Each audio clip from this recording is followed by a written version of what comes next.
Čau všetci, takže som trošku klamal s tým posledným videom LOL. Anyways, už je to rok, odkedy som prestal robiť pretestové videá, hej? A odkedy som videl to v úvodzokách posledné video. Long story short, začalo ma baviť niečo iné, ale toto video nie je o tom. Prečo som prestal, je o tom, že čo je so mnou.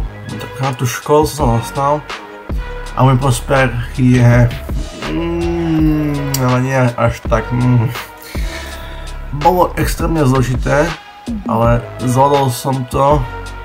No, tak nejak.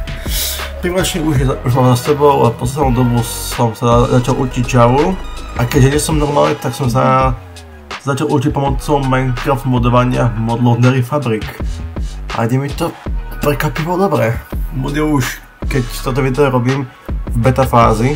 A updaty nie sú až také časté, ale zase nie sú zriedkavé.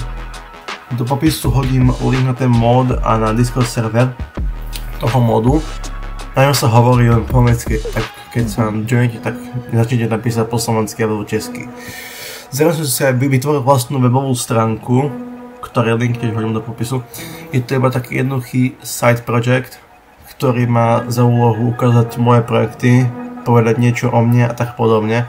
A taktiež som za poslednú dobu začal učiť grafické programovanie, ale to už nebude obkecávať. Toto je aspoň, dúfam, reálne posledné video na tomto kanáli, keď sa teda nerozhodím urobiť posledné video 3 na budúci rok, ale toto video ma len tak napadlo vo vlaku, lebo som vás iba chcel uistiť, že som v poriadku a keď vás to už ale asi nezaujíma, no a čo už, tak sa vidíme buď na mojom Discord serveri, alebo už nikdy. Tak čaute asi.